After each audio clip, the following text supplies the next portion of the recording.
آج خوش لگ رہی ہیں علیمہ صاحبہ، آپ کافی خوش لگ رہی ہیں. علیمہ خان صاحبہ، فائنل کال کے بعد اب عمران خان کہتے ہیں کہ ان کے پاس ایک پتہ ہے. ترک کا پتہ کیا ہے؟ آج انہوں نے ذکر بھی کیا ایک بار پھر سے.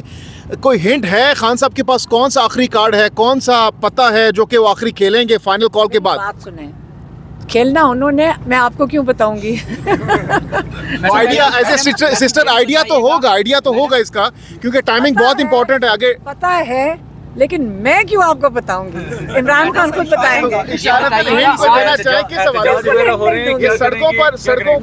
نہیں میں بالکل ہنٹ بھی نہیں دوں گی، میں بتاؤں گی بھی نہیں، اور نہ ہی میرا کام بنتا ہے. میڈم بتائیے گا 24 نومبر سے لے کر اب تک کیا آپ تحریک انصاف کی جو لیڈرشپ ہے اس سے مطمئن ہے، اس کی کارکردگی سے مطمئن ہے؟ میرے بھائی کی بات کرو، میں بات کروں گی. علیمہ خان صاحب آپ نے کہا کہ آپ کو آج علی محمد خان نے کہا ہے کہ جو منظور نظر لوگ ہیں ان کو خان صاحب سے ملنے دیا جاتا ہے. میں تیسرا دن آ رہا ہوں، نہیں ملنے دیا جا رہا. ماشاءاللہ علی محمد تو بہت دفعہ یہاں آ چکے ہیں، اور یہاں تو آج پورا ملنے نہیں دیا جا رہا. نہیں بالکل نہیں. علی محمد تو سب سے زیادہ یہاں آتے ہیں. آپ ماشاءاللہ یہاں ہوتے ہیں، آپ کو پتہ ہے کہ وہ تو بہت دفعہ آتے ہیں.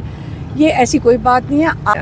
اچھا ٹویٹر پر اس وقت چل رہا ہے کہ آپ کی اور بیرسٹر گور کی کوئی تلخ کلامی ہوئی ہے؟ نہیں ہوئی ہے، صرف نمبرز کے اوپر. اچھا میم، آپ نے بھی کہا کہ آپ کے پاس آپ کو پتہ ہے، لیکن آپ بتائیں گے نہیں کہ کیا ہے. کیا اس وقت عمران خان کے پاس پتہ ہے؟ تو یہ پتہ کتنا کارگر ثابت ہو سکتا ہے؟ فائنل کال تو اس طرح سے ناکام ہوئی ہے. ہاں عمران خان خود بتائیں گے کب تک یہ اناؤنس کر سکتے ہیں کہ پتہ نہیں. بس یہ عمران خان ہی کریں گے.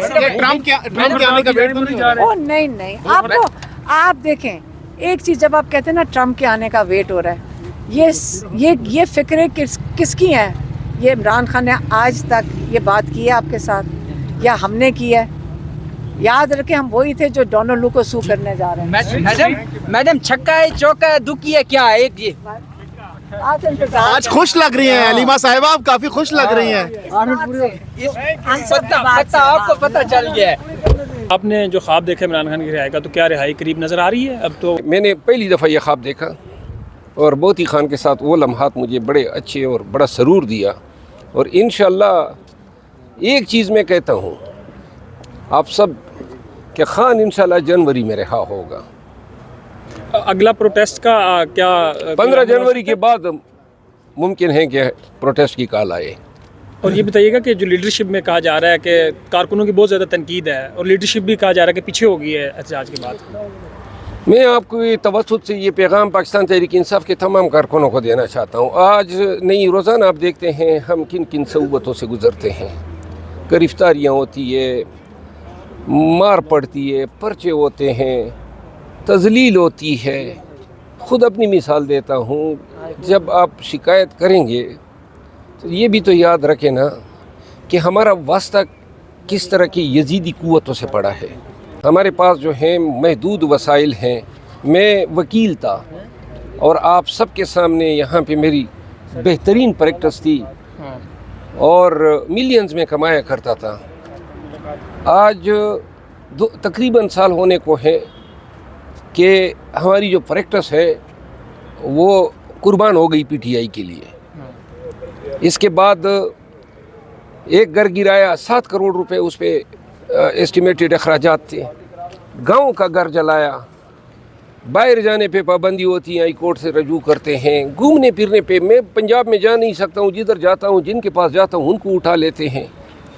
گھر میں کئی دفعہ گھسے، توڑا. میرے بردر ان لا کو کڈنیپ کیا، مرڈر کیا.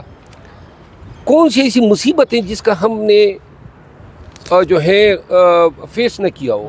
نہ اس پارٹی میں کبھی سینیٹر رہے، نہ پی ٹی آئی میں کبھی مستفید ہوئے، نہ کبھی وزیر ہوئے، لیکن پاکستانیوں کے لیے، عوام کے لیے اور خان کے کاس کے ساتھ کھڑے ہیں. یہ قیمت ادا کر رہے ہیں.